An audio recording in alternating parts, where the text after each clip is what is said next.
Bonjour à tout le monde.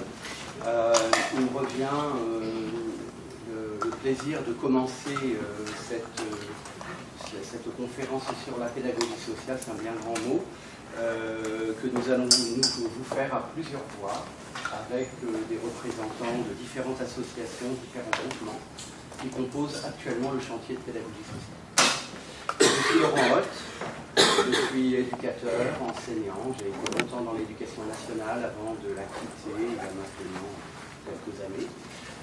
J'ai travaillé dans l'éducation spécialisée, mais aussi dans l'éducation populaire et aussi, évidemment, aussi dans l'enseignement. Parce que pour moi, il y avait une forme de continuité et d'homogénéité dans toutes ces expériences et dans tous ces secteurs. Comme c'est moi qui commence cette matinée, il me revient de définir un peu de quoi on parle quand on parle de pédagogie sociale.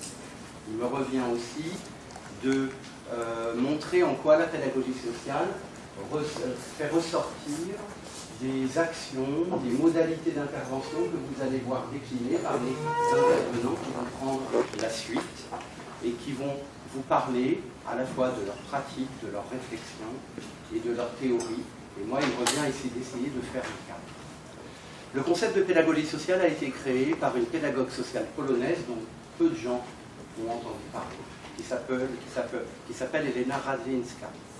Elena Radlińska a défini le concept de pédagogie sociale en 1910, dans un pays qui n'existait pas en tant que tel. Elle était polonaise, mais la Pologne en 1910 n'existait pas en tant que Pologne, et elle était militante, nationaliste, socialiste, pour construire une nouvelle nation polonaise, et elle définit pour cela la pédagogie dont elle pense que le futur pays aura besoin et qu'elle appelle la pédagogie sociale.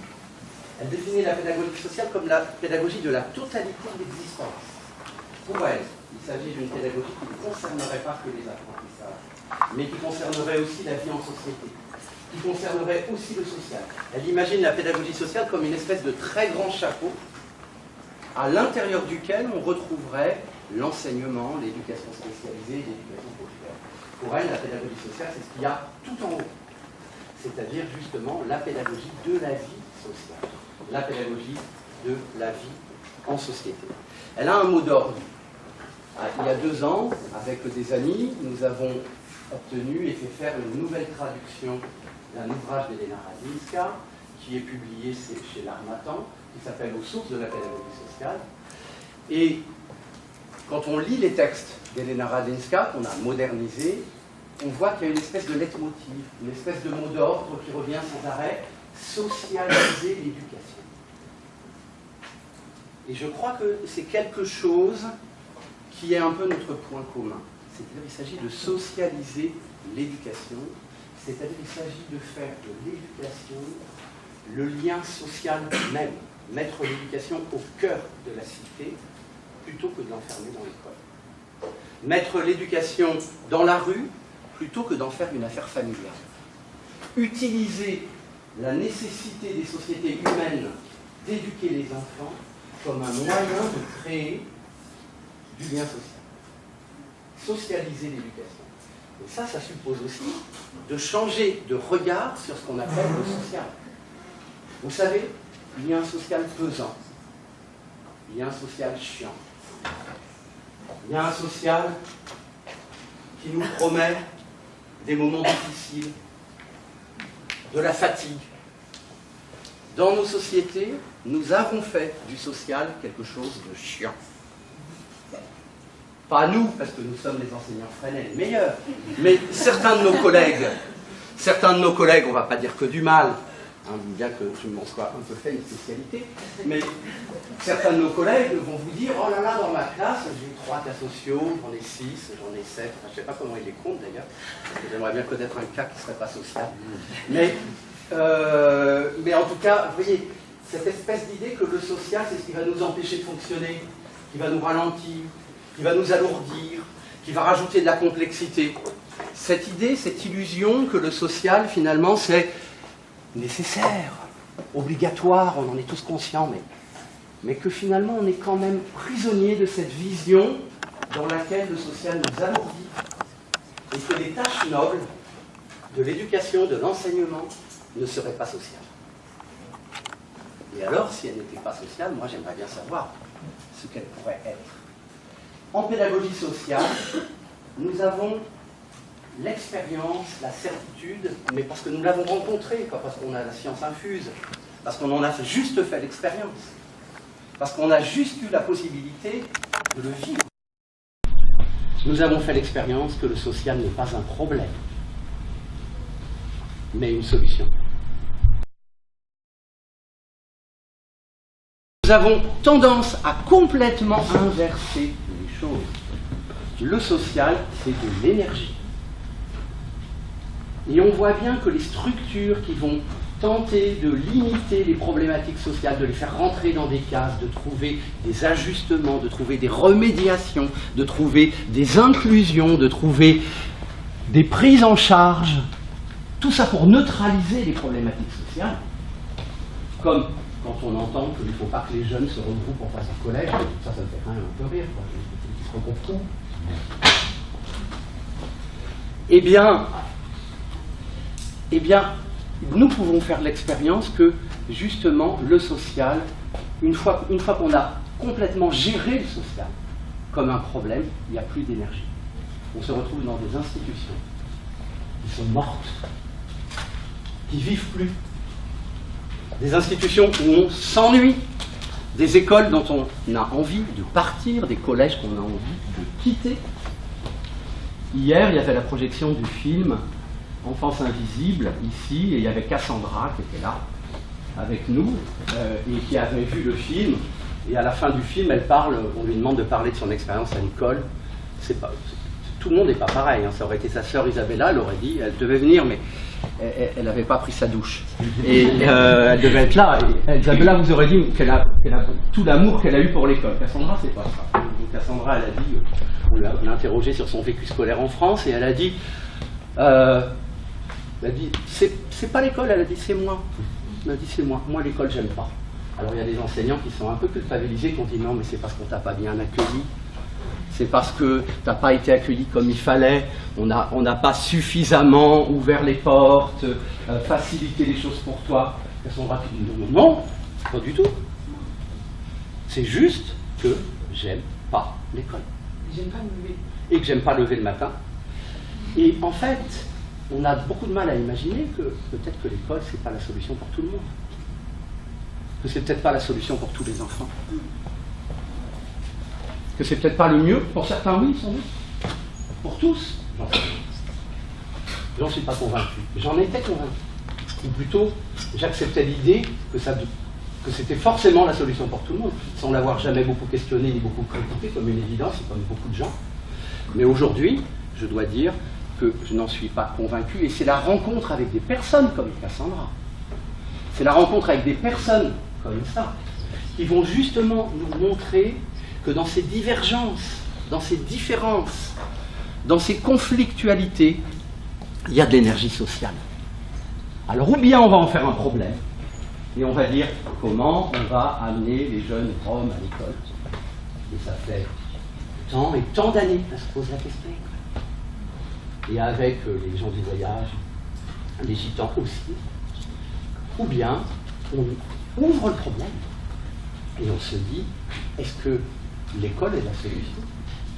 Et si l'école n'est pas la solution, quelle solution? Quel espace? Quel lieu? Quel interstice? Quel itinéraire on peut imaginer? Avec un peu d'école, oui, pourquoi pas? Et aussi beaucoup d'autres choses. Pour former des êtres humains responsables, capables, riches, intérieurement riches, capables de communiquer, de vivre, d'aimer et de travailler ensemble. Quels itinéraires, quels interstices on pourrait à ce moment-là imaginer. Donc oui, j'en reviens là, socialiser l'éducation, disait Elena Radzinska, et moi je le vois vraiment comme ça, c'est-à-dire que je dirais, le cœur de l'éducation, c'est le social. C'est le social. Les apprentissages viendront de surcroît.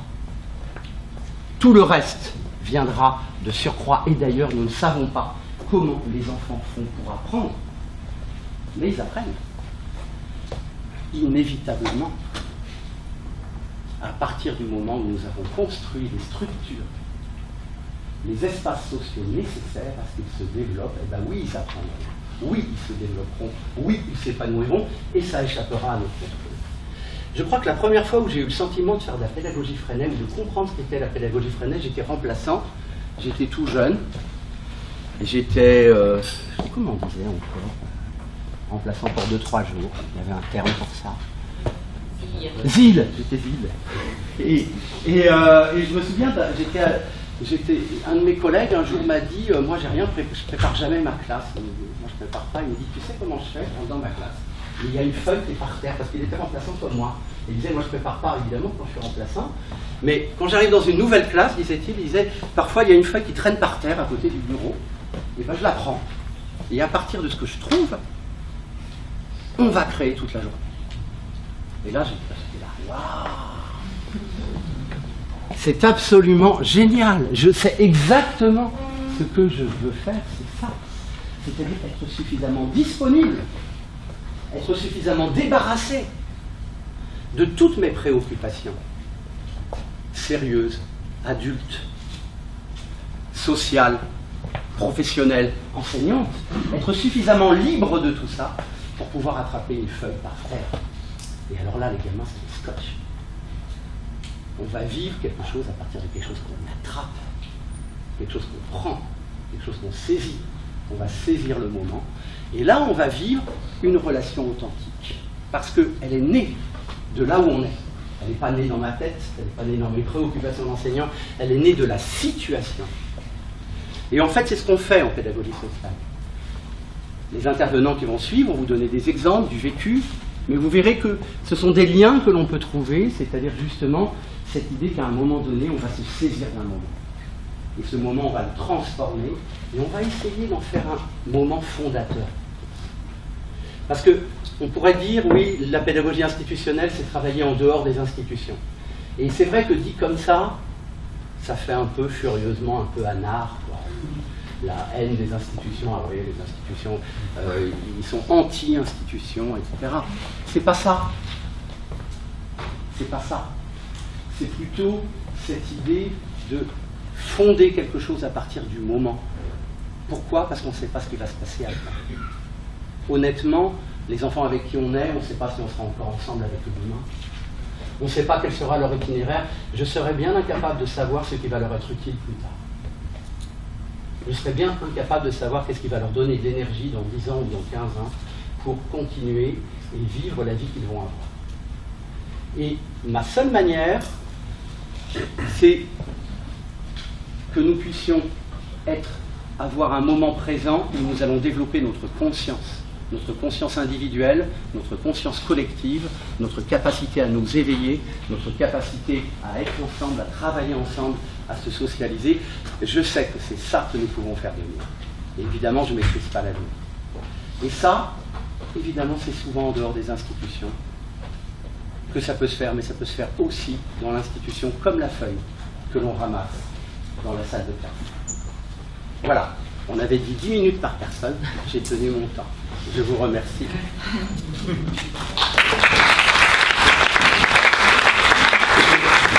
Et je vais quand même faire le monsieur loyal qui passe la parole, tout ça pour animer.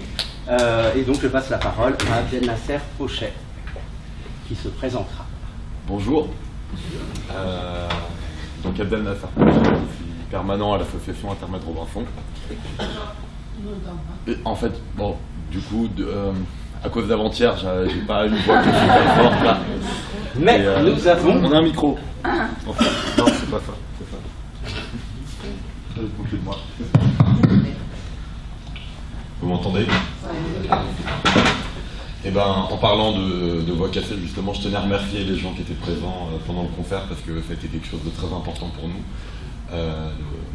La rencontre qui s'est faite à ce moment-là, autant pour moi que pour les jeunes que pour l'association même, hein, parce que recevoir une telle énergie, c'est quelque chose de très important avec tout le travail qu'on investit pour la troupe Aven Favoré. Et justement, bon, bah, je pense que c'est une rencontre qu'on a vécue avant-hier lors de ce spectacle.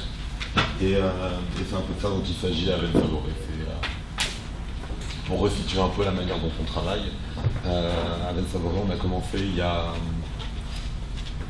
1 an et demi maintenant, un peu plus d'1 an et demi, par des ateliers tout simplement, donc vraiment de la pédagogie sociale. C'est des ateliers, aller dans les bidonvilles, aller dans les quartiers, dans les hôtels sociaux et faire des petits ateliers autour de la musique, des petits ateliers de danse, de rue, et petit à petit avec bon, le spectacle que Ivan nous avait appris, mais avec la rencontre des gamins. Tiens, moi je sais faire ça, ça qui a mis plein de choses d'elle dans le spectacle et puis tous les autres gamins, de construire un truc ensemble, quoi, avec une ligne directrice derrière que moi j'ai fait de tenir avec Dushko qui est mon collègue, de construire un spectacle cohérent, mais de faire en sorte que chacun, de prendre ce qu'il y a de chacun et de cultiver ce truc d'apporter chacun quelque chose. Et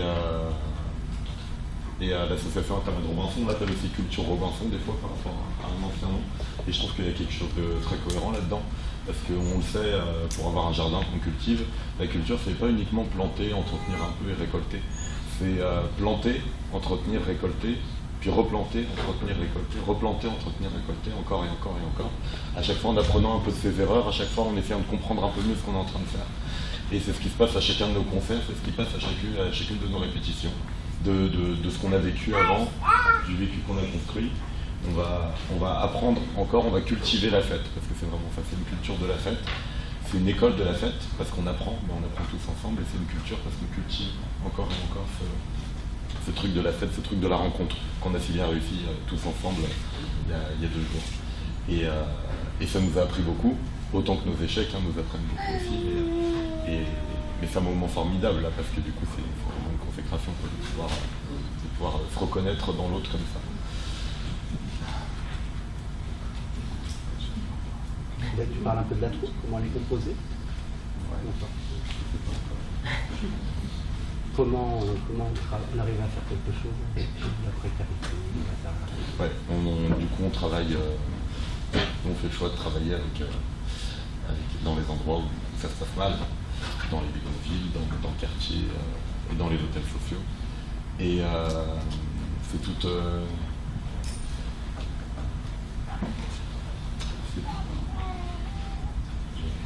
c'est le matin. Ouais, ça demande de déployer beaucoup d'énergie, beaucoup de stratégie pour réussir à monter quelque chose qui soit durable. On est obligé de faire en permanence du coup avec la précarité. Notre précarité autant que la précarité des gens avec qui on travaille, parce que les moyens de l'association, nos moyens sont limités en permanence par rapport à l'énergie qu'on devrait déployer. Pour vous donner un ordre d'idée, pour emmener 12 jeunes en tournée aujourd'hui, on a travaillé avec entre 30 et 50 jeunes toute l'année. Et pour qu'on en ait 12 qui puissent être ça, donc jamais exactement avec les mêmes, mais c'est bien quasiment 50 jeunes qui se sont relayés dans nos ateliers et qui ont appris nos danses pour être sûr qu'à un moment donné, on en ait 12 qui puissent partir. Donc du coup, ça demande vraiment que chacun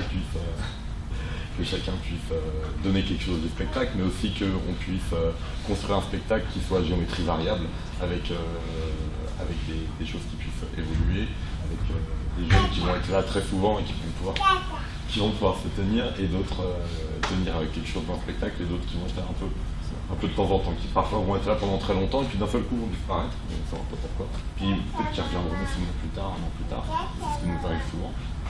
Et donc du coup qu'on puisse avoir une manière de faire qui soit très souple, quoi.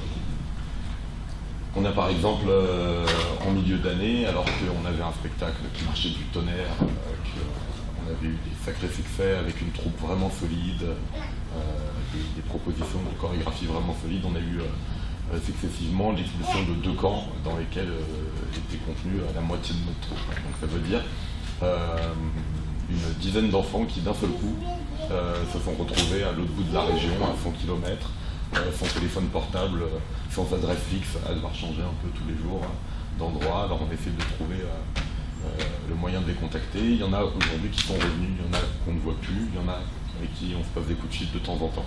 Mais du coup, il a fallu se relever de ça, il a fallu déployer une énergie folle et retourner encore une fois, rencontrer de nouvelles personnes, retrouver ce qu'on avait perdu. et reconstruire encore une fois la troupe. Donc c'est vraiment c'est un travail de tous les instants, c'est toujours remettre en question, mais en réalité ça paraît épuisant comme ça, mais on trouve son énergie dans ce renouvellement permanent, parce que du coup on est en permanence des nouvelles personnes qui viennent, on est en permanence une nouvelle construction sociale, quoi, tu vois, un nouveau groupe avec des nouvelles choses. Là c'est incroyable, il y a 2 jeunes de la troupe, ça fait 3 semaines qu'elles ont intégré la troupe seulement. Elles ont fait que 2 répétitions avec nous avant de partir. Et on est sidéré chaque jour un peu plus de ce qu'elles nous apportent dans la troupe, quoi. On se serait jamais attendu à une telle rencontre. On avait peur, on disait, ouais, on n'a pas beaucoup répété avec elles, elles vont sûrement faire des bêtises quand elles seront sur scène et tout. Et puis en réalité, elles nous apprennent des trucs. Donc, et puis on est parti avec elles, on les connaissait à peine. Oui, on les connaissait à peine, on les avait fait une fois. Mais nous, on fait confiance, on a tendance à faire confiance à la rencontre, justement, quand il y a.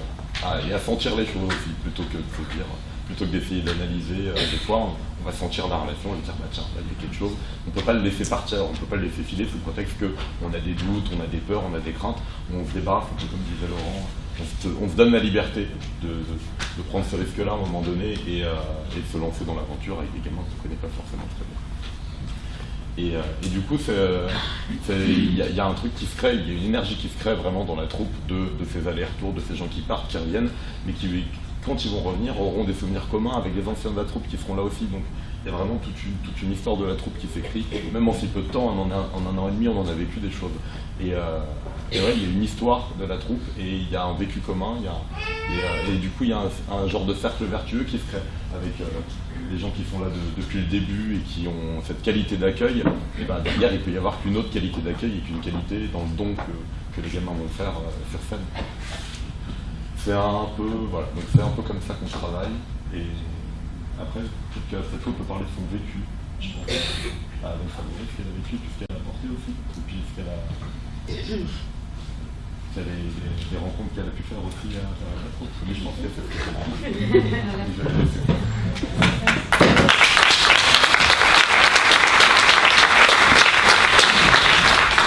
Alors, bonjour, de la voix cassée. Bon, moi je m'appelle Afsatou et j'ai rencontré l'association quand j'avais 6-7 ans et maintenant j'en ai 14. Et en fait l'association Intermède Robinson m'a beaucoup apporté parce que au début j'étais pas très ouvert d'esprit et tout et maintenant j'ai une grande ouverture d'esprit parce que faut savoir que Intermède Robinson il travaille à recréer des espaces de production, de convivialité. Et grâce à ces espaces de production et de convivialité, j'ai pu découvrir d'autres cultures, des personnes des autres origines. Et ça m'a beaucoup apporté. Moi, je fais partie de la troupe Aven Savouré. Aven Savouré, c'est un ensemble de personnes qui se réunissent pour réaliser une production en commun. On chante, on danse. S'amuse et je trouve que c'est bien parce que on se réunit avec des personnes qui vivent dans des bidonvilles, dans des hôtels sociaux et dans des quartiers et le fait de se mélanger ça nous apporte beaucoup parce que vu qu'on se mélange on peut découvrir d'autres cultures. Par exemple, moi j'ai pu découvrir la culture tzigane, il y en a qui ont pu découvrir la culture africaine et tout et du coup je trouve que c'est bien. Et grâce à l'association Intermède Robinson, moi par exemple, il y a 3 ans, grâce à eux, j'ai pu partir à Pau. L'année dernière, je vais partir à Angers. Et maintenant, grâce à Aven Savouré, je suis ici devant vous à Grenoble. Et je trouve que je veux leur dire merci parce que c'est grâce à eux et que voilà, et merci.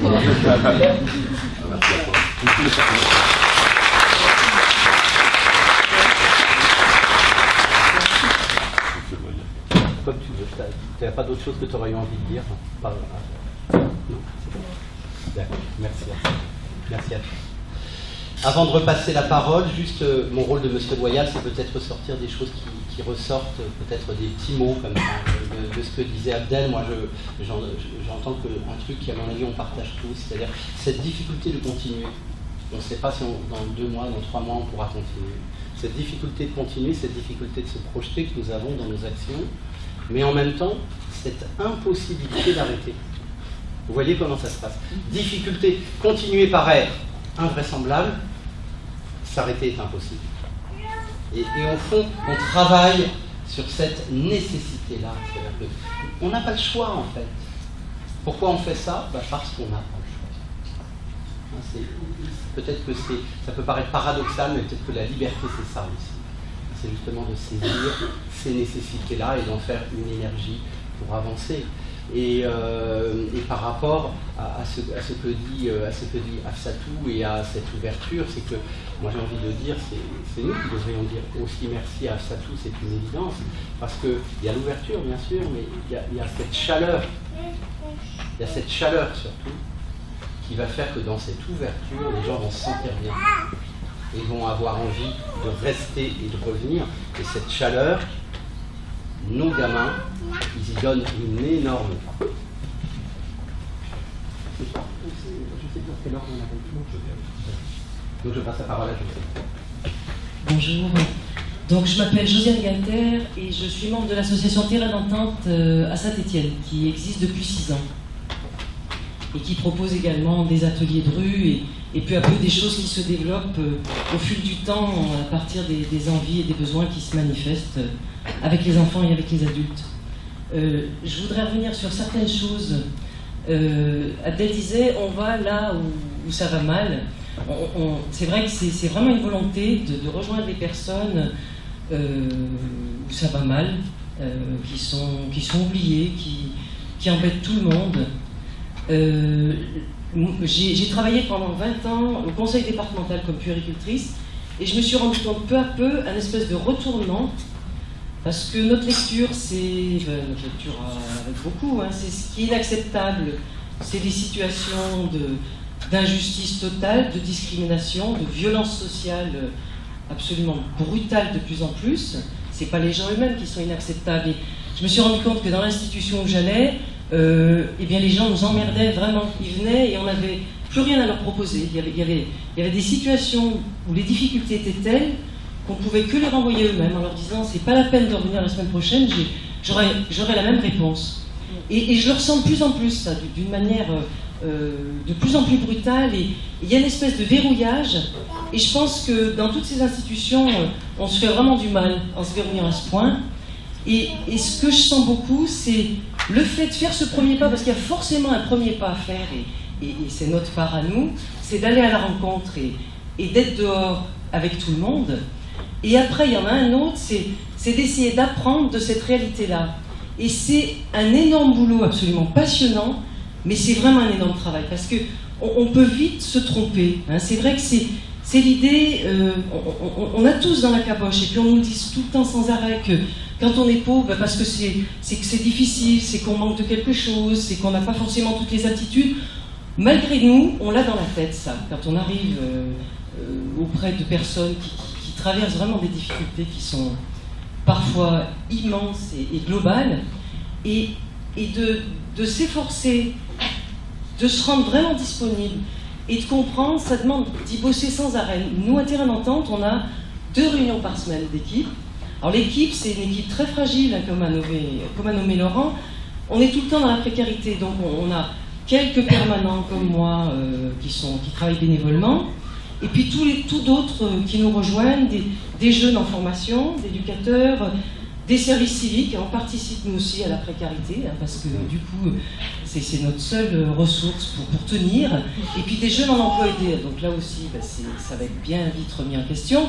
Donc c'est un peu une équipe qui change en permanence, et c'est en même temps une chance, parce que ça permet chaque fois de reprendre un peu des fondamentaux qui nous paraissent des évidences et qui parfois nous font ronronner, et de s'interroger vraiment, parce que on reçoit en pleine gueule la détresse de certains. C'est pour certains, on voit des gosses qui manifestent tellement de tension que peu à peu on se rend compte que cette tension, c'est pas qu'ils sont mal élevés, qu'ils sont mal polis, c'est que ça va trop mal, quoi. Et c'est vraiment intéressant à un moment donné d'être dans ce regard sur qu'est-ce qui se passe pour ce gosse, pour qu'il en soit là, pour me parler aussi mal, pour me hurler dessus, pour me voler dans les plumes, et d'essayer de décortiquer ça. Ça permet de piger la réalité, et donc ça c'est encore un pas à faire. Et ce que je trouve vraiment intéressant dans la façon dont les choses se construisent dans tous ces lieux, et chaque fois différemment, il n'y a jamais de copier-coller, il il y a effectivement des incontournables, les ateliers de rue, où on est au pied des immeubles, et puis ça se décline aussi différemment, Erwan en parlera. Donc voilà, il y a des incontournables, et puis il y a également, à un moment donné, on se met à se parler. Je pense que le fait de se rendre disponible dans un espace, eh bien, ça amène l'envie d'une rencontre, et peu à peu la parole se libère. Il y a vraiment des choses qui se passent, et du coup d'être attentif à ce qui se manifeste. Ce qui se passe là, et qui est vraiment, vraiment intéressant, c'est que les gens se mettent à parler des envies, des désirs, et on a des envies, donc on projette des choses, et on les mène à bien, et toute cette dynamique du faire ensemble, où vraiment on construit des choses, mais il n'y a pas d'expert là-dedans. Il n'y a pas quelqu'un qui va nous dire si vous voulez tel type d'organisation, enfin, si vous voulez atteindre tel type de projet, il faudra vous organiser de cette façon. On l'attrape ensemble en tâtonnant, en bricolant. Et je pense que c'est la manière la plus juste d'apprendre intensément et de la réalité et de toutes ces ressources infinies. Moi, ça fait 6 ans que je suis présente sur un quartier qui s'appelle Tarentaise à Saint-Étienne.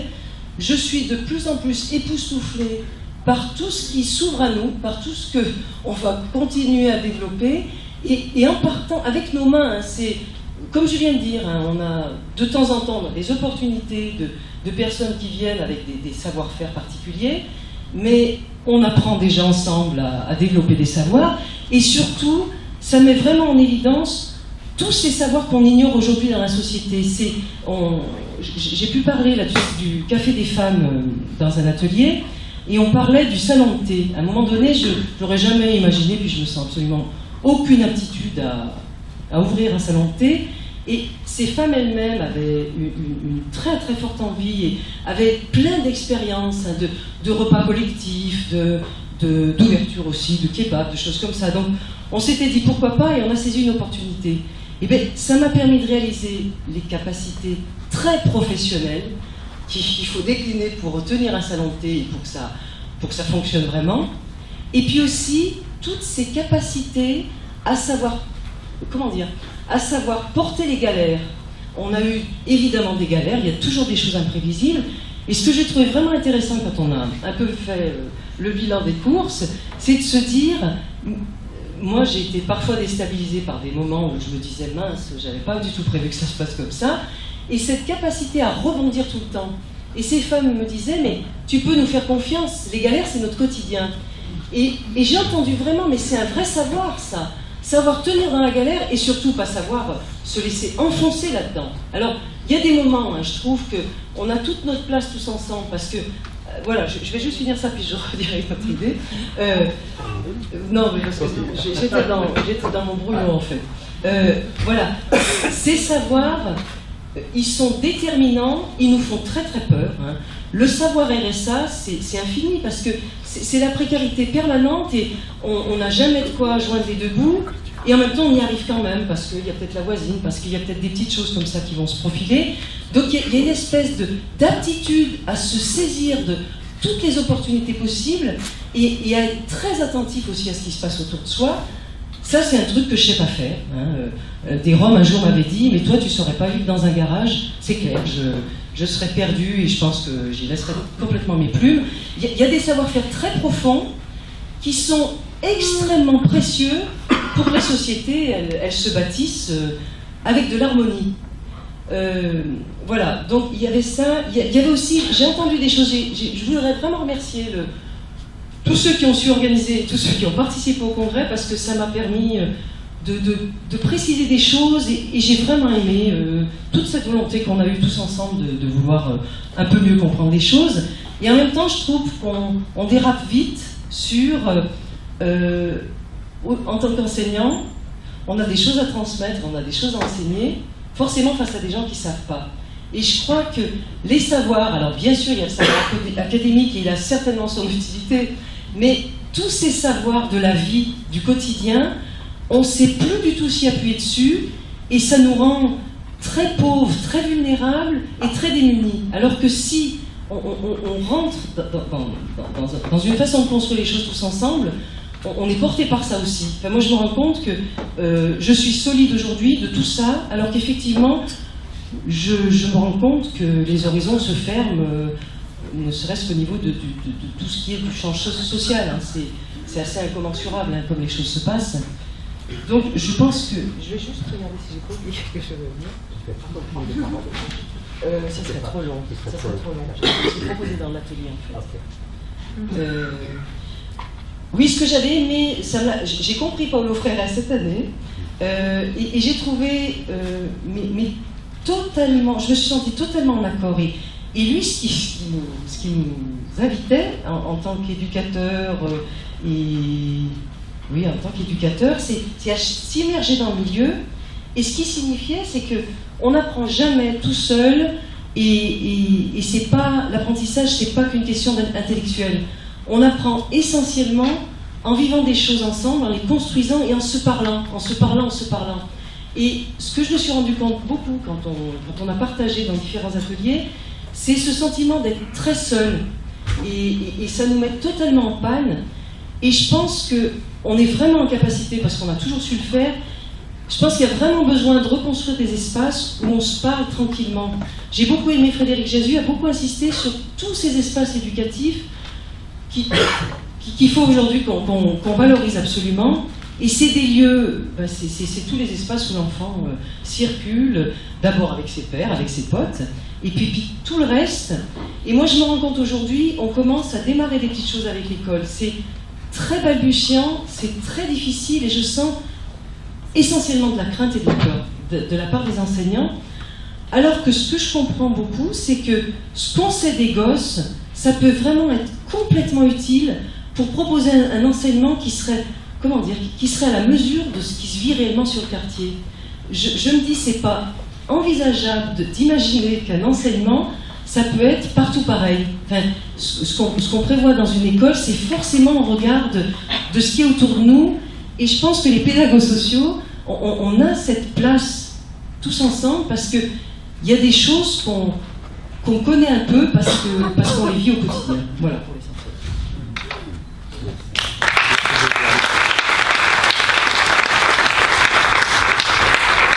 J'aime beaucoup cette capacité à porter les galères, ça me parle énormément. Alors je ne sais pas, Erwan, Robin, Erwan. Donc je passe la parole à Erwan. Donc, Erwan Redon, je suis enseignant, éducateur. Maintenant je prends les deux termes en même temps. Donc je disais qu'enseignant, moi je dis éducateur enseignant, et coordinateur d'une association qui s'appelle Espace Éducatif Bric-à-Brac, qui a 2 ans d'existence, et moi je considère maintenant qu'on a 1 an réellement de mise en pratique de ce que l'on veut mettre en place. L'objectif, c'est de mettre un espace éducatif, un lieu d'accueil qui soit ouvert sur le quartier, qui soit à la fois une école, un accueil de loisirs, un lieu ouvert pour la visite, pour le centre social, que ce soit un lieu au sens de Paulo Freire qui soit vraiment un lieu, une sorte de... C'est pas un refuge, c'est un lieu de passage où on peut retrouver ce que disait Abdel en discutant hier, que votre expérience sur la MJC, qui n'est pas une expérience dans des ateliers de rue, mais vous apportez aussi une autre approche. Vous me disiez vous aviez constaté de la présence de personnes aussi qui avaient besoin de ce lieu-là. Le fait que vous vous retrouviez dans la MJC faisait qu'il y avait un lieu d'ancrage aussi, dans lequel les gens savaient que vous étiez là et pouvaient venir, et que ça créait aussi quelque chose d'important.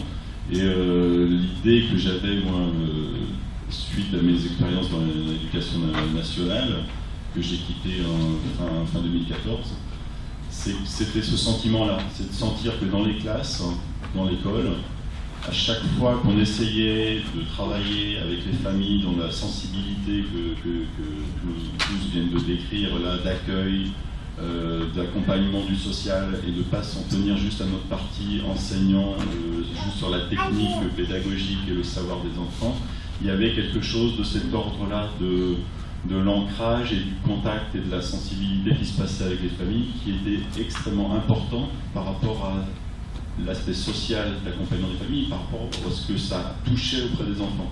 On voyait les familles et les enfants se transformer à travers cette chose-là. Et je pense que sur la partie la pédagogie sociale, moi je ne la situe pas expressément dans des endroits de la précarité. Je découvre petit à petit, je me nourris du chantier de pédagogie sociale depuis un an ou deux. Laurent, je suis la pensée qui est développée depuis plus longtemps, mais je la suivais à travers une des branches de la pédagogie freinée qui s'appelle les CREPS. C'était les centres de recherche sur les petites structures et la communication. Laurent était déjà dedans. Et c'était quelque chose de créé entre autres, pour donner un des noms, Bernard Collot, la pédagogie du troisième type, la pédagogie de la mouche, et moi ça fait le lien avec la pédagogie sociale. C'est le troisième type, c'est la troisième pédagogie dont parlait Laurent encore hier, c'est ce qui est décrit. Sur les modalités de pratique, je suis allé voir sur les ateliers de rue comment c'était mis en place, quelle était la logique. Je me retrouve complètement dans la pratique de classe de ce qui pouvait se faire. Sur l'observation de la globalité, sur la situation d'incertitude, sur la situation de mise en intention et en attention, les tensions éducatives que l'on a de présence, l'accueil de la famille comme une partie sensible pour pouvoir travailler avec l'enfant. Le fait qu'on soit dans cette proposition de globalité et d'ateliers qui soient fixes. Ce qui était quelque chose de l'école, de la présence de la pédagogie du troisième type, c'est qu'on ne crée pas un atelier à ce moment-là, et les choses sont fixées et on ne sait pas très bien ce qui va s'y passer à chaque fois, puisqu'on est en disponibilité pour ça. Tous ces éléments-là, pour moi, travaillent sur la partie pédagogie sociale et peuvent se situer dans n'importe quel quartier, n'importe quel milieu. C'est après des choix et des choix d'aller travailler à tel endroit. Moi, j'ai fait des choix d'aller travailler à certains moments dans des aides, mais il y a des fois, je suis allé travailler dans des milieux bourgeois, et il y avait du boulot en pédagogie sociale à faire aussi. Je pense souvent des commentaires d'une prof du lycée autogéré de Paris, qui disait que leur objectif, c'était pas de recueillir que des enfants de quartiers en difficulté ou de socio-économiquement difficiles. Ils les recueillaient dans cette logique-là de la définition qui était de la pédagogie de l'action, de la transformation et personnelle et sociale. Et c'est vraiment ce champ-là qui m'intéresse. Après, on a le choix d'aller s'installer où historiquement on est situé à tel endroit parce qu'on vit là, parce que notre histoire personnelle fait qu'on est dans un quartier à la campagne, dans un quartier où il n'y a pas de problème économique ou autre, et ça n'empêche pas de mettre en place cette pédagogie sociale. Ce qui m'intéresse actuellement en allant dans le chantier, c'est d'essayer de faire ce lien-là, et avec le projet qu'on mène, c'est le fait qu'on transforme le lieu scolaire en un lieu qui devienne un lieu juste qui soit comme une sorte de MJC, il y a un lieu d'accueil, un lieu d'auto, mais qu'on puisse en sortir, que les gens qui passent puissent y rentrer. Et je vois au bout d'un an de passage le fait qu'on se sent... Alors c'est le hasard, le lieu où on est, nous, est un hasard. Et ça revient... on n'a pas choisi ce lieu-là volontairement, on avait choisi d'aller s'ancrer dans un quartier compliqué, en grande difficulté économique de Marseille, et on n'a pas trouvé de locaux. Le hasard a fait qu'on se retrouve dans un autre lieu dans lequel il y a déjà des associations. Il y a des jardins partagés, il y a des choses, et donc il y a un va-et-vient. Et le fait que notre porte soit ouverte en permanence, on a des personnes qui passent et qui font le détour, et qui viennent pendant le temps, j'ai pas de temps, un temps dit de classe, donc ils viennent au milieu des enfants, et c'est ça qui devient intéressant. Et je pense qu'on est au balbutiement de quelque chose de beaucoup plus à développer de manière beaucoup plus importante, et avec l'idée qu'on devrait à un moment donné, avec ces enfants-là aussi, sortir, aller dans le quartier, revenir, avoir le lieu comme la MJC, qui peut être un lieu où on sort, on va faire quelque chose dans la rue, mais on peut y revenir. Et la pédagogie sociale, pour ça, me semble intéressant, dans le sens où Radzinska parlait, elle, cherchait à redévelopper un système éducatif et scolaire, et en disant clairement, pour pouvoir le faire, il faut qu'on connaisse l'ensemble du milieu qui nous entoure, du quartier, du territoire dans lequel on se trouve. Je pense que s'il y a quelque chose à travailler en tant qu'enseignant, éducateur dans les écoles, et ben c'est dans cet ordre-là. Et je pense que c'est de cet ordre-là, c'est-à-dire d'ouvrir davantage notre école, éventuellement d'en sortir, pouvoir y rentrer, laisser rentrer davantage le quartier dans l'école. Tout ça, dans l'atelier hier soir sur le, je sais plus comment il était intitulé, sur les pratiques pédagogiques sociales aussi, alors on disait clairement s'il y a un cadre, il y a une position, il y a des chefs, il y a des choses qui sont coordonnées, qui sont organisées, donc c'est pas quelque chose où ce serait le chaos, mais le fait d'ouvrir la porte et de laisser les personnes rentrer dans une organisation, dans un milieu qui le permet, ça me semble quelque chose qui transformerait radicalement nos écoles et les pratiques de lien social avec les familles, dans le sens que disait Josiane aussi, c'est que si vous avez la chance d'avoir un terrain d'entente dans votre quartier, d'avoir Robinson, à mon avis, il faut aller les attraper et leur permettre aussi de venir dans les écoles, parce qu'ils vont bousculer complètement l'intérieur de l'école. Et l'école va devenir ce lieu que Paolo Frère souhaitait. Et nous, dans la démarche inverse, en tant que pédagogue Freinet, on a ce travail-là à faire. Collot, quand il décrivait son école, dans le premier bouquin qu'il a écrit, où il décrit son école, qui était une école de campagne, il dit que ça n'était plus une école au sens scolaire comme on l'entend, c'était devenu une maison de quartier, une maison de village, mais c'était une école, classe unique, dans un petit village, qui était devenu le lieu de passage d'un tas de familles. Et je pense que c'est vraiment ce genre de choses qui peut se produire. Bon, voilà, je ne vais pas faire plus.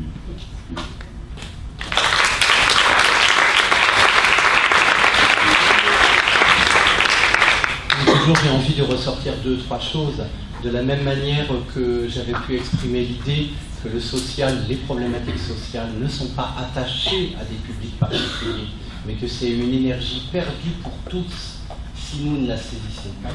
Je pense que les pratiques en pédagogie sociale ou en pédagogie du troisième type, appelez-le comme vous voulez, ou du Maïré, ou Radzinska ou Freinet, nous ça nous va de toute façon toujours très bien. Eh bien, ce n'est pas attaché ni à une institution, ni à une structure, ni non plus à la rue. C'est quelque chose que l'on peut créer partout à partir du moment où on a décidé que là où on est, c'est un centre. Qu'on n'est plus au banc, qu'on n'est plus à la périphérie, qu'on est au centre, c'est-à-dire un espace, merci, un espace qu'on s'approprie et dont on va faire découler quelque chose. Merci Ambre. Je passe la parole à son papa.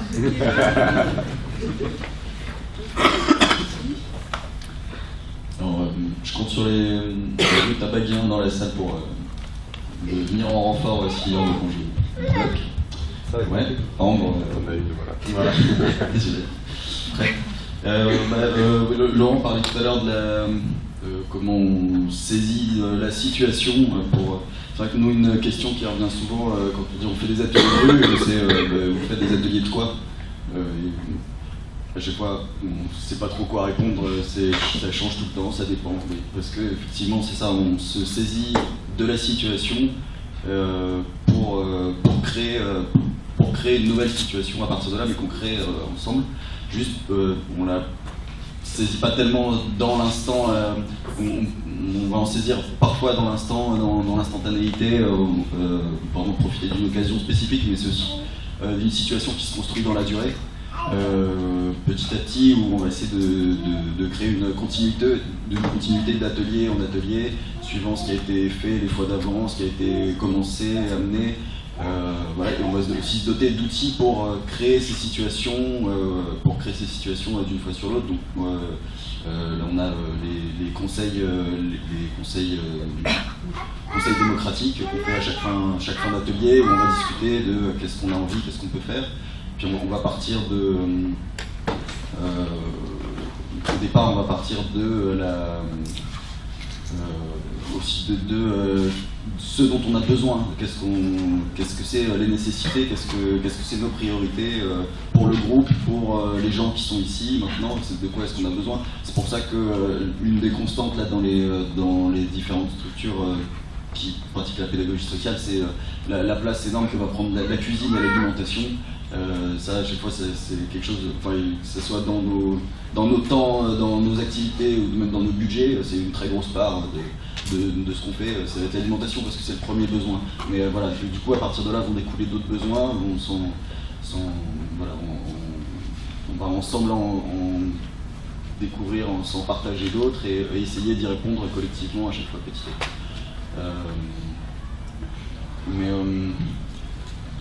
Donc ça c'est un peu sur comment est-ce qu'on construit nos ateliers, mais un peu la trame de fond, je pense que c'est là où la pédagogie sociale est complètement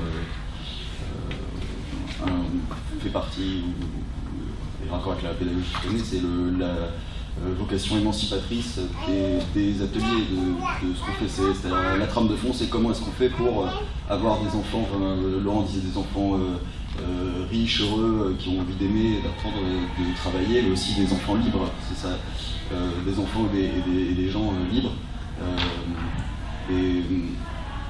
Donc ça c'est un peu la trame qui va sous-tendre un peu tout ce qu'on fait, avec cette difficulté toujours de comment est-ce qu'on fait pour on ne peut pas libérer des gens à leur place, on ne peut pas arriver avec une position de... on ne peut pas libérer les gens malgré eux. Donc toute la question et la difficulté, c'est toujours d'être sur cette corde raide de comment est-ce qu'on arrive à créer une situation dont on puisse juste la créer et s'en retirer pour qu'elle nous libère collectivement ensemble, et que donc que ce processus qu'on va un peu déclencher en arrivant, en se positionnant en tant que pédagogue social, comment ce processus on va aussi s'inclure dedans, et comment il va faire pour être émancipateur pour tout le monde et pas par en haut, quoi. Donc créer une sorte d'émancipation par le bas et pas par le haut. Voilà, donc ça c'est vraiment dans la pratique qu'on le construit. Il n'y a pas vraiment de recette, je crois, à proposer. On essaye d'avoir un peu une attention quand on construit nos ateliers à quelles sont les différentes composantes de cette émancipation. On va travailler sur le corps, déjà, avoir beaucoup d'ateliers corporels, expression corporelle, c'est déjà d'émanciper les corps, émanciper travailler au niveau des émotions, aussi de prendre en compte en tout cas la composante émotionnelle de comment est-ce qu'on apprivoise nos émotions et pas en être complètement spectateur ou victime quelque part. Sur la composante collective, comment est-ce qu'on fait pour que le groupe soit pas une contrainte, mais que qu'on y trouve sa place, qu'il nous nourrisse et qu'on le nourrisse, et que ce soit une sorte de cercle vertueux avec le groupe. Et puis une émancipation plus peut-être sociale, globale, de comment est-ce qu'on commence à appréhender des enjeux au niveau du quartier, de ce qui se passe, que ce soit des questions de voisinage à des rapports, des relations aux institutions, ou des questions. Et puis après, envisager évidemment tous les rapports de domination un peu qui structurent la société, rapports sexistes, agistes, etc. Voilà, et comment on amène ça dans un atelier, c'est sûr que c'est pas en arrivant avec des gros concepts comme ça qu'on en parle, quoi. Mais essayer quand même d'amener des choses, de la matière autour de ça. Et donc il y a un peu toujours cet objectif de fond de volonté d'émancipation. Et du coup aussi on a parlé de Paulo Freire, je viens de parler de Freire. C'est vrai que nous du coup on s'inspire aussi beaucoup de la pédagogie du mouvement des Sans-Terre, qui découle directement de la pédagogie de Paulo Freire. Et dont un des principes, c'est on ne peut pas dissocier la pédagogie de l'organisation politique et des moyens de production. Et que ces trois pôles sont organiquement liés. Et donc ça aussi, c'est quelque chose qu'on essaye de faire vivre sur nos ateliers, à la fois de mettre en rapport de se doter de vrais outils de production, d'aller vers, de permettre aux enfants aussi d'être producteurs, donc pas créateurs, mais qui est une vraie valeur qui est reconnue socialement. et de le lier avec l'organisation politique ou avec le rapport aux politiques et comment on l'apprend ensemble, comment est-ce qu'on apprend les uns des autres, etc. Voilà, un peu ça c'était pour remettre un peu le lien pédagogie sociale et émancipation comme c'était le thème de la semaine. Et puis, peut-être une spécificité, moi quand j'ai découvert la pédagogie sociale, j'entendais pédagogie freinée et pédagogie sociale. Pédagogie freinée, c'était vraiment plutôt dans l'école, et pédagogie sociale plutôt des ateliers de rue ou pas. En fait, bon voilà, c'est pas des catégories aussi étanches que ça, loin de là, mais c'est vrai que du coup on a quand même, en étant dans la rue, on a une possibilité une certaine liberté d'action qui est, je pense, différente que celle qu'on peut avoir dans une institution comme l'éducation nationale. D'ailleurs, nous les enfants, les premiers trucs, si on parle de rutabaga, qu'est-ce que c'est pour vous, tout ça, le premier truc c'est nous c'est bien parce qu'on est libre. Alors après, peut-être justement parce qu'ils n'ont pas des enseignants freinés dans leur école, je sais pas, mais c'est vrai qu'il y a voilà, il y a quand même une possibilité qu'on a quand on travaille comme ça, d'une certaine liberté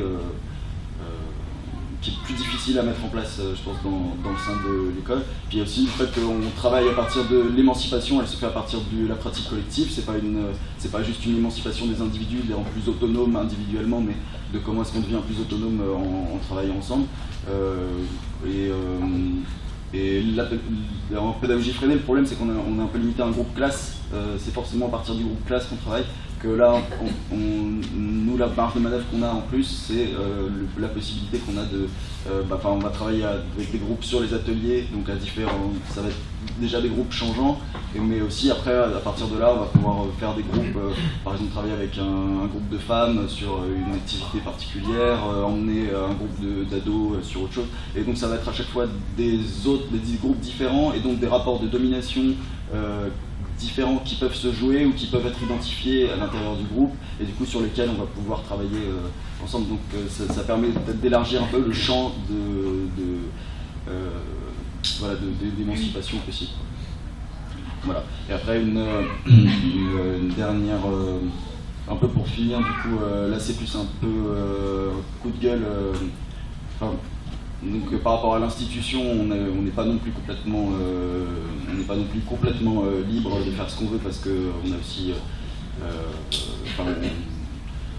on a aussi des contraintes imposées, que ce soit à cause des financements qu'on peut recevoir de certaines institutions ou de toute façon parce qu'on intervient dans un espace public donc qui est régi par certaines règles et tout ça. Nous par exemple, moi j'avais rencontré la DDCS. C'était pour une demande de subvention, ils nous dit oui mais attention, là vous faites des ateliers, il faut déclarer, il faut faire une déclaration préalable et tout ça, et il faut inscrire le nombre de personnes qu'il y a et les noms des personnes et tout ça. Donc voilà, ok, non c'est pas possible, on fait un atelier, on vient à un endroit, les gens viennent quand ils veulent, où ils veulent, et c'est justement le principe de ça. Donc on dit qu'est-ce qu'on pourrait travailler, est-ce qu'on pourrait travailler ensemble pour essayer d'imaginer un cadre législatif autour de ça ou réglementaire, comment est-ce qu'on peut faire, dites-nous, nous on sait pas, nous on est juste des animateurs, comment est-ce qu'on fait? On dit on verra bien quoi. Et en fait en gros tant que ça va, mais le jour où ça ira pas, ça sera pour votre gueule quoi. En gros on a un peu une épée de Damoclès au-dessus de nous, on nous dit vous n'êtes pas dans les clous, on vous laisse faire, mais le jour où ça ira pas, voilà. Et du coup on est obligé, Laurent disait, on peut pas ne pas faire, donc on fait, malgré ces trucs-là. Et là où c'est le plus violent, évidemment, c'est quand on travaille sur les bidonvilles, avec toutes les expulsions, on travaille depuis 2013, on en est au 7e camp ou bidonville sur lequel on travaille, parce qu'à chaque fois c'est donc expulsé, on recommence. Voilà. Et juste le dernier en date, il y a un peu une technique d'expulsion qui était bien rodée, qui était assez pratique, qu'on voit un peu partout, c'est harcèlement de la police municipale sur les bidonvilles pour que les gens partent d'eux-mêmes. Mais ça, on connaissait déjà un peu le truc. Et là, sur Grenoble, le dernier, donc à Valmy, il y a eu il y a eu une demande d'expulsion, c'est passé au tribunal et le tribunal a refusé l'expulsion parce que il y avait pas de solution de relogement, donc, ce qui était assez plutôt chouette quoi, et assez exceptionnel, mais voilà, on était plutôt contents qu'il y ait eu ce rendu-là. La semaine d'après, il y a eu des jets de cocktails Molotov sur le camp et des attaques à la barre de fer avec des gens qui sont venus en moto attaquer les habitants du bidonville à la barre de fer. Et la préfecture a tout de suite envoyé un communiqué de presse en laissant entendre qu'il y avait eu des jets de cocktails Molotov venant du camp et les attaques à la barre de fer autour du camp, enfin, en laissant entendre que c'était de la faute des habitants du camp, et du coup a ordonné une mise à l'abri immédiate, et donc a transféré tout le camp dans 2 gymnases, donc a séparé le camp en deux, déjà dans deux gymnases. Voilà, pour la petite histoire, les 2 gymnases en plus ils étaient aussi utilisés par des écoles pour les cours de sport et tout ça. Donc quand il y avait des écoles qui venaient, ils les sortaient dehors, ils sortaient tout le monde dehors. Nous, ils nous ont demandé, le CCAS nous a demandé de venir faire des ateliers de rue, des ateliers autour des gymnases pour animer les moments où tous les gens devaient sortir du gymnase, quoi. Donc, bon, c'était évidemment pas question, et puis finalement, au bout d'un moment, ils ont disparu, quoi. Enfin, voilà, c'était un tour de prestidigitation sociale de la part de la préfecture, là, très réussi. Voilà, pour dire un peu c'était un peu hors sujet, pardon, mais voilà, j'avais envie de le dire. Et voilà, du coup, c'est...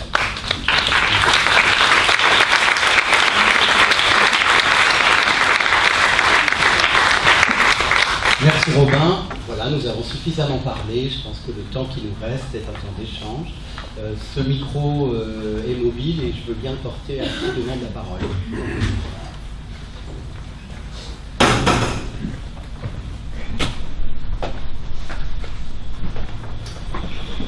Bernard Montacler, je voudrais dire quelque chose et te faire un reproche, parce que la pédagogie sociale, c'est inutile de parler de social.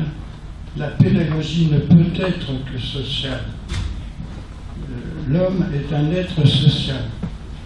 Henri Vallon a bien montré que l'homme était à la naissance immature et qu'il ne pouvait survivre une seconde s'il était manipulé par autrui. Et donc il s'inscrivait immédiatement comme un être social. Et ça me semble très important, enfin, pour ma tête, j'ai ça dans la tête tout le temps. Hein. L'être est social. Et Jacques Lévin, qui était un disciple d'Henri Vallon, un de ses assistants, a dit, quand Sarkozy a mis de la génétique partout, hein, dans l'homosexualité, dans l'addiction, dans tout ce qu'on veut, il mettait de la génétique, tout expliqué par génétique, et Lévin a dit l'homme est génétiquement social. Et ça me semble très important d'avoir ça dans la tête tout le temps, et ça a été expliqué, là c'est superbe, hein, cette action du groupe, cette action sociale, cette action, et la confiance qu'il faut faire dans le social. On ne fera rien, tu l'as dit, je l'ai écrit quelque part, c'est super. Le social, c'est pas un problème. Alors, on traite le social dans les entreprises, c'est un problème, c'est une maladie comme le sida. Le social, c'est pas un problème, c'est une solution. Ça, c'est une phrase clé que tu as prononcée, que je trouve super. Voilà, je dis pas plus. Merci.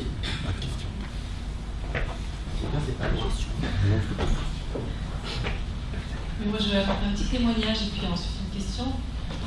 Témoignage sur le sujet des savoir-faire issus de la galère. Je pense que c'est très très important d'en prendre conscience et on peut aussi en prendre conscience, heureusement, en étant à l'intérieur de l'école. Moi, personnellement, en tant qu'enseignante, c'est vraiment en soutenant les familles sans papier, en étant investie dans l'association RESF, que j'ai vraiment découvert ça, c'est-à-dire que quand on partage des moments avec les familles qu'on soutient, quand on les accompagne à la préfecture, quand on fait des démarches avec eux, quand on fait la fête aussi avec eux, quand il y a des bonnes nouvelles, ou même quand il n'y en a pas des bonnes. Et c'est là qu'on découvre en fait ces savoir-faire là issus de la galère, et qu'on découvre qu'est-ce que c'est la parentalité quand on dort dehors. Je pense que tant qu'on n'a pas partagé effectivement des moments en humanité avec ces familles-là, et tant qu'on reste du côté enseignant qui donne le résultat scolaire, c'est sûr qu'on ne peut pas comprendre ça. Et donc voilà, c'est vraiment en vivant ces partages-là que ça m'a fait changer en profondeur la manière d'aborder les enfants qui vivent dans la précarité. Voilà, ça c'était juste ce témoignage. Et je crois que quand on est dans l'école, c'est hyper important de s'appuyer sur les associations. Soit RECF, c'est une association, tout le monde en fait partie, tout le monde peut en faire partie. Mais à Lyon, par exemple, il y a une autre association qui s'appelle Classe, qui travaille dans les bidonvilles avec les enfants roms. Et voilà, c'est vraiment en rencontrant les associations comme ça qu'on peut avancer, quoi. Et c'est pour ça que j'en viens à ma question. C'est est-ce que vous arrivez, est-ce qu'il y a des liens entre vos associations et d'autres associations qui sont avec les familles, ou aussi avec l'école? Parce que j'imagine que vous avez plusieurs situations. Dans certaines situations, les enfants avec qui vous êtes sont scolarisés. Tu as un tout petit peu dit, Josiane, que vous essayez. Voilà, est-ce que vous arrivez quand même, dans certaines situations, au moins, à tisser des liens avec l'école et à faire un pont entre les deux types de pratiques? Voilà, juste aussi une remarque, je veux dire que par rapport à ces savoir-faire dans la galère aussi, j'ai trouvé dans tout ce que vous avez dit beaucoup de liens avec le travail d'ATD Carmont. Et voilà, je veux savoir s'il y a des liens entre vos associations et ATD Carmont. Quelqu'un veut répondre? Adèle, je peux témoigner, mais les autres, j'ai un peu fait ça. Moi, je peux témoigner de l'expérience que j'ai par rapport au lien avec l'école.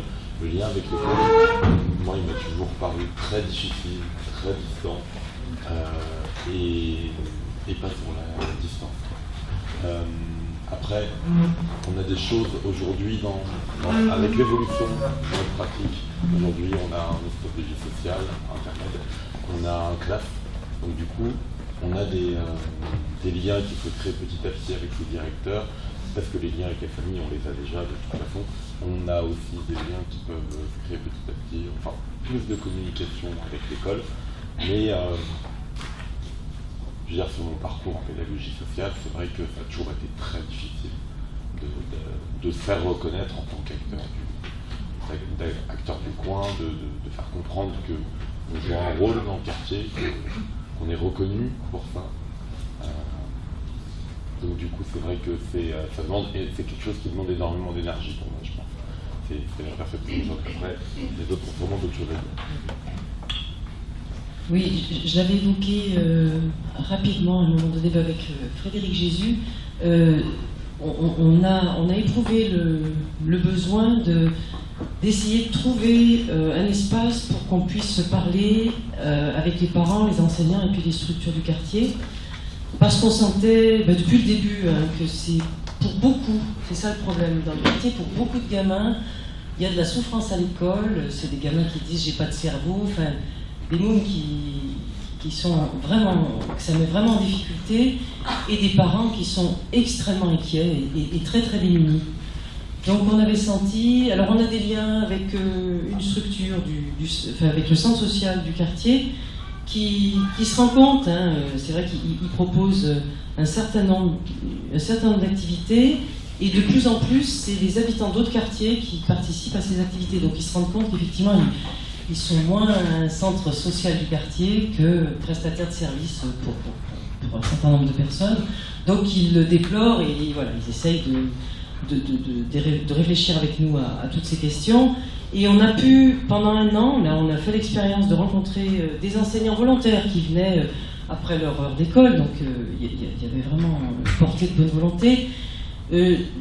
Comment dire, sur cette année, alors je me dis, il faut qu'on creuse, mais je regrette presque un peu, parce que ce que j'ai trouvé fabuleux, c'est que ces femmes, c'est des femmes qui se sont mobilisées, ont vraiment su dire leurs difficultés, leurs appréhensions, leurs peurs de l'école, jamais en pointant un doigt accusateur sur qui que ce soit comme enseignant, jamais, en disant « vous, de toute façon, vous savez votre métier, mais nous, il y a des choses qu'on ne peut pas comprendre et ça nous met trop en difficulté, du coup, on est trop à distance. » Et on a essayé d'aménager les choses et j'ai l'impression, alors c'est qu'un an, il faut tellement du temps pour que les choses se transforment, mais que, comment dire, il y a une forme de principe, c'est-à-dire que l'école, elle transmet des choses qui sont... Il n'y a pas une interrogation sur comment ça se transmet, comment ça se passe. C'est plutôt d'avoir envie que les parents soient le plus adaptés possible à ce qui est prévu. Et alors, c'est qu'1 an, donc c'est balbutiant. Hein. Je trouve que c'est presque un peu un risque pour ces familles qui ont vraiment ce courage d'aller dire des trucs pas faciles sur leurs difficultés et qui peuvent être, j'allais dire, réutilisés dans le cadre scolaire. Ce que tu nommes, Catherine, d'ailleurs, dans ton bouquin, c'est, voilà, donc sur l'expérience, sinon au niveau, les associations, c'est des séries d'opportunités. Hein. Nous, on est très très amis avec une association qui s'appelle Les Moyens du Bord. C'est plutôt un groupe d'entraide mutuelle qui s'adresse à des gens qui ont beaucoup connu des séjours à l'hôpital psychiatrique.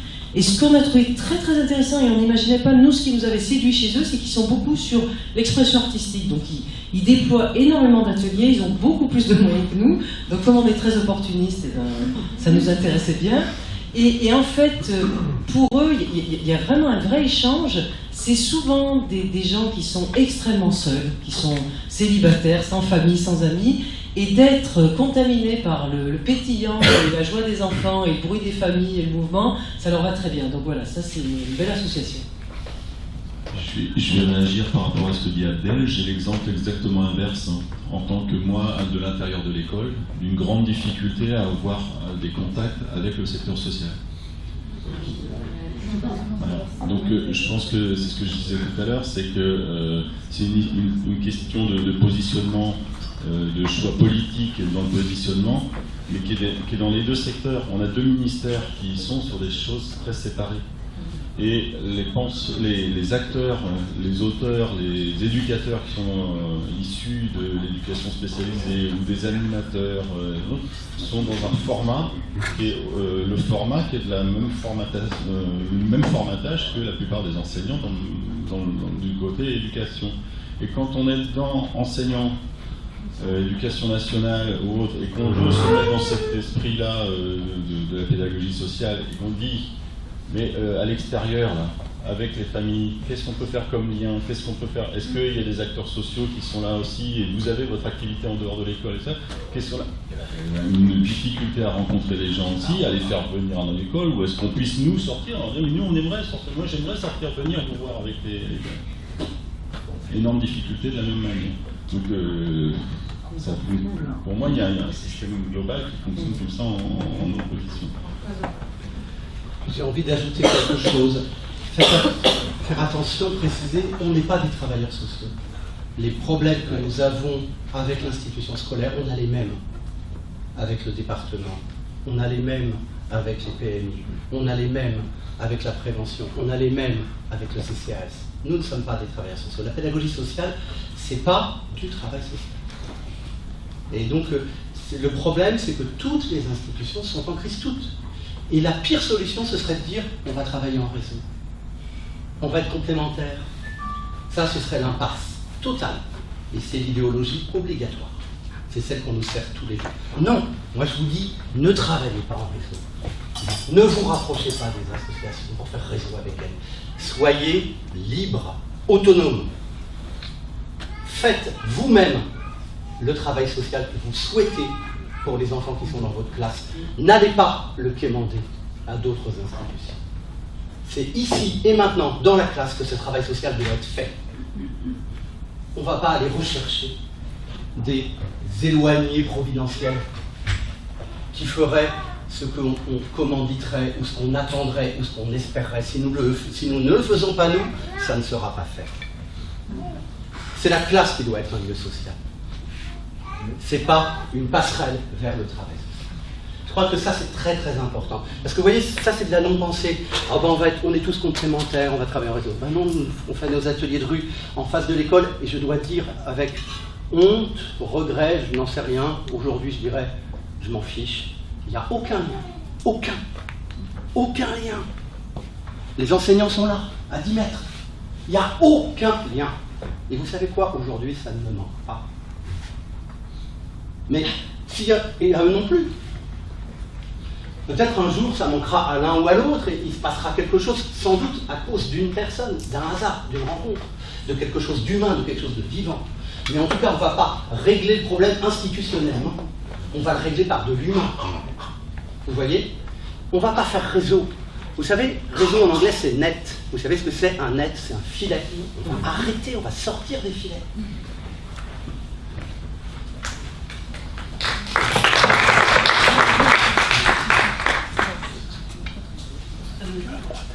Moi, je voudrais témoigner de qui je suis, en fait, parce que comme je suis un être social, non mais tout ça, ça résonne très fort. Moi, je travaille à Saint-Ouen, et j'habite pas très loin de Saint-Ouen, et en 3 coups de pédale, en fait, je suis à Saint-Ouen, et il y a plein de jardins partagés à Saint-Ouen, il y a des choses qui s'y passent le week-end, et en fait, je m'empêche pas d'aller dans la ville où je travaille le week-end, et de rencontrer, en fait, les enfants et les familles dans des contextes complètement différents. Fait qu'après, quand je retourne à l'école, le rapport à l'autre, le rapport aux familles, alors déjà c'est assez ouvert, les espaces l'espace que j'avais, l'espace éducatif que j'avais, la classe que j'avais était assez ouverte, mais en plus, de plus en plus, j'ai l'impression d'habiter dans un village parce que j'ai décidé que c'était le mien. Et donc tous les matins, là j'ai quitté la classe que vous avez vue sur le documentaire, si vous l'avez vue, et je passe tous les matins devant cette école, et tous les matins, en fait, ça prend du temps, parce que je vais dans une autre qui est assez loin, et ça prend du temps pour que j'y arrive, parce que j'en rencontre plein des gamins.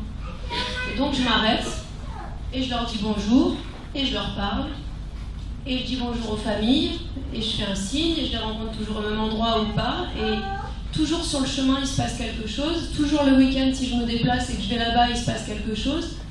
Et là, je suis dans une nouvelle école et j'ai changé de posture parce que je suis enseignante spécialisée, ce qui me permet aussi de voir autrement. Et par exemple, le soir, quand c'est la sortie, je m'en vais pas, je me mets sur le parvis de l'école et puis je vais chercher les parents dont les enfants sont en grande difficulté scolaire. D'un coup, je fais le lien en allant sur le trottoir. Et puis par exemple, dans cette école-là, il y a un gamin qui est très très dur et forcément personne n'en veut et personne n'en veut dans les classes et dans la cour, c'est horrible. Et en fait, je l'ai rencontré sur un jardin partagé. On a passé 10 minutes à regarder les plantes ensemble et à les sentir. Et d'un coup, quand je vais dans la cour, j'ai pas besoin je lui parle et c'est ok. Et en fait, j'avais un deal avec lui et il fallait absolument qu'il me fasse un pompon parce qu'il était avec une dame qui faisait... Mais c'est des petites histoires en fait de la vie en fait. Il était avec une dame qui faisait des pompons et je dis à cette personne-là, alors tu fais du social mais tu lui as appris à faire des pompons? Il me dit bah non, je lui dis mais c'est ça dont il a besoin. Et en fait je lui ai demandé pendant 3 mois tous les jours, alors il est où mon pompon? Et je me dis ah ouais, il est chez moi. Et en fait il me l'a jamais donné, mais ce lien-là, il est construit. Et pour moi c'est ça, être pédagogue et être un être social, c'est continuer, même si on est en dehors de l'école, c'est continuer à être ce qu'on est pour de vrai et être authentique avec soi et avec le monde.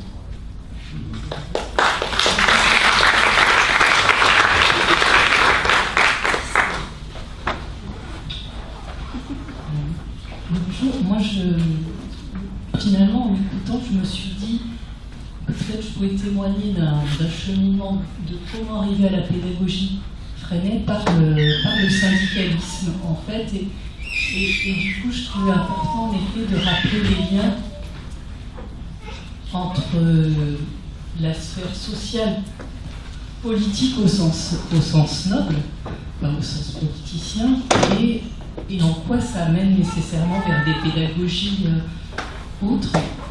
Et finalement, en vous écoutant, je me suis dit, peut-être que ce syndicat fait de la pédagogie sociale sans s'en rendre compte. Je voudrais juste témoigner d'une expérience dans un syndicat sur Marseille qui a choisi de prendre à bras-le-corps la question de la précarité et d'intervenir quand le besoin se faisait entendre aux côtés des femmes de chambre d'hôtel ou dans le bâtiment ou la restauration.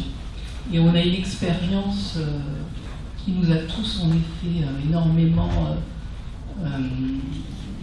enthousiasmés et bousculés, puisqu'on avait juste fait une digue de tract pour rappeler qu'il y avait une permanence juridique au syndicat de la CNTSO à Marseille pour aider en cas de litige avec le patron sur la lecture de la fiche de paye.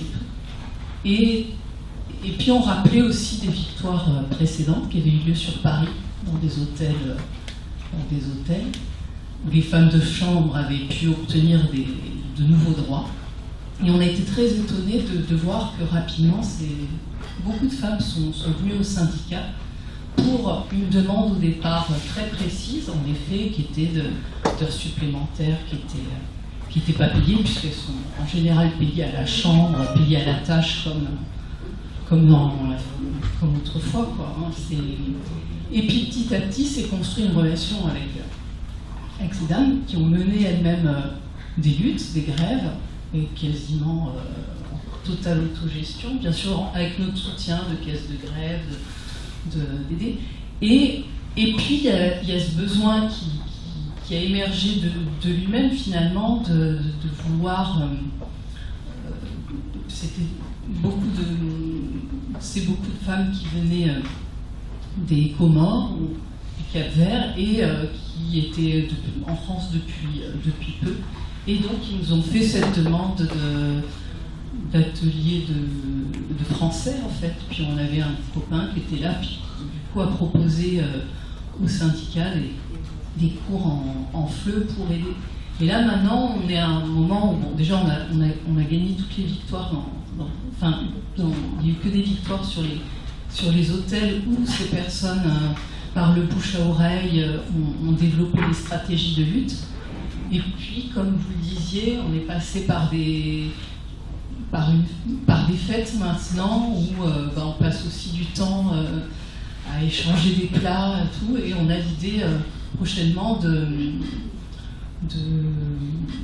d'organiser des colonies de vacances. On se rendait compte qu'il y avait évidemment plein d'enfants qu'on a découverts au fur et à mesure, mais voilà, c'est pour dire que c'est par touche, et en effet en venant du terrain que les choses sont. Et que, personnellement, moi qui suis prof, tout ça m'a aussi invité à réfléchir à une autre façon de pratiquer la classe. Et du coup, je pense que c'est important de rappeler aussi que Freinet et la plupart des pédagogues sur lesquels on s'appuie aujourd'hui avaient un lien très fort avec des mouvements politiques ou avec des mouvements syndicaux ou avec des mouvements d'éducation populaire. Et qu'aujourd'hui, c'est important de rappeler ça et de ne pas séparer la pédagogie Freinet des autres sphères de la société. Nous arrivons un peu au terme de cette. Je veux bien une dernière question, passer une dernière prise de parole, mais dire que ce sera la dernière parce qu'il est 10h33 et nous avons à partir aussi parce que on doit aller à Glandage pour un conseil ce soir. Et on a aller replier les tentes au camp.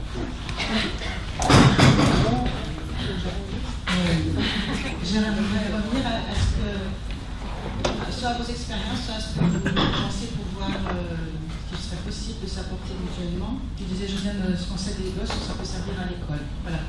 J'ai entendu aussi la question qui se posait, les limites qu'il y a des fois à travailler ensemble, mais qu'est-ce qu'il est possible de faire ensemble?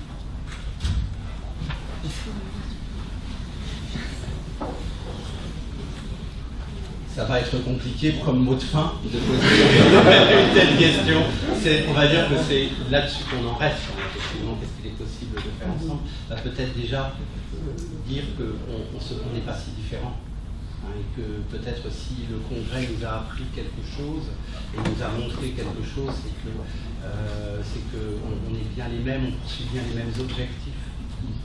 Que ce soit dedans et que ce soit dehors, qu'on a peut-être juste à revoir nos schémas, certaines manières de voir et de penser, on a peut-être à les revoir, on n'est pas obligé de partir de là où on est, on n'est pas obligé de quitter sa classe, on n'est pas obligé de quitter son école, mais qu'on peut faire du social partout, mais qu'il faut peut-être changer de regard sur le social. D'où ce que je voulais dire, répondre à Bernard, bien entendu, que ça devrait être inutile de rappeler social. Le problème, c'est que le social est tellement dénaturé que si on ne le met pas en avant dans la manière dont nous voyons, il sera oublié. De la même manière, nous on dit souvent, c'était sur un certain logo, il y avait marqué atelier de rue et atelier enfants roms. On nous disait pourquoi vous stigmatisez les roms, vous faites des ateliers de rue avec eux comme avec n'importe qui. Mais simplement, c'est pas tout à fait vrai. Eux, ils seront oubliés si on ne les met pas en avant. C'est comme les très jeunes enfants. On dit qu'on fait des ateliers de rue pour tous les âges et on ajoute « et on fait quelque chose de précis pour la petite enfance ». Pourquoi sortir la petite enfance de l'enfance? D'une certaine manière, c'est illogique. La petite enfance fait partie de l'enfance. Sauf que si on ne dit pas et si on n'organise pas quelque chose spécifiquement pour les jeunes enfants, ils seront oubliés. Il ne se fera rien. Ils resteront dans les bras. Ils resteront dans les conseils. Donc oui, le social, on a besoin de le mettre en avant parce qu'il est dénaturé. Et je crois que ça, c'est quelque chose qu'on a tous en commun. Et je crois que déjà, partager ce regard, c'est déjà quelque chose qu'on commence à faire. Moi, ce que j'aimerais tellement, j'aimerais que beaucoup d'enseignants, mais je me mets dedans parce que j'ai fait aussi ce chemin, beaucoup d'enseignants se disent, je fais mon travail avec ma pédagogie, et puis à côté, parce que je suis quelqu'un d'humain, de politiquement ouvert, parce que je suis quelqu'un d'engagé, je fais aussi du social, mais je n'y accorde pas plus d'attention que ça. Je le fais presque comme un plus, ou comme un à côté. Et moi je me dis, mais quel dommage qu'on le fasse à côté. Pourquoi cet à côté, on ne le mettrait pas au milieu? Voilà.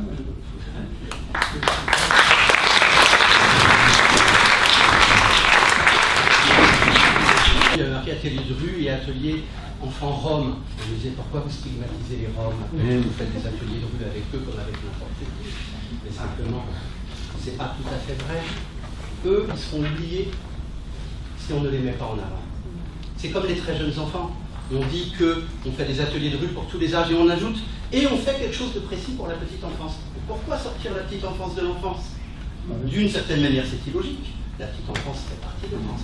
Sauf que si on ne dit pas et si on n'organise pas quelque chose spécifiquement pour les jeunes enfants, ils seront oubliés. Il ne se fera rien. Ils resteront dans les bras. Ils resteront dans les conseils. Donc oui, le social, on a besoin de le mettre en avant parce qu'il est dénaturé. Et je crois que ça, c'est quelque chose qu'on a tous en commun. Et je crois que déjà, partager ce regard, c'est déjà quelque chose qu'on commence à faire. Moi, ce que j'aimerais tellement, j'aimerais que beaucoup d'enseignants, mais je me mets dedans parce que j'ai fait aussi ce chemin, beaucoup d'enseignants se disent, je fais mon travail avec ma pédagogie, et puis à côté, parce que je suis quelqu'un d'humain, de politiquement ouvert, parce que je suis quelqu'un d'engagé, je fais aussi du social, mais je n'y accorde pas plus d'attention que ça. Je le fais presque comme un plus, ou comme un à côté. Et moi je me dis, mais quel dommage qu'on le fasse à côté. Pourquoi cet à côté, on ne le mettrait pas au milieu? Voilà.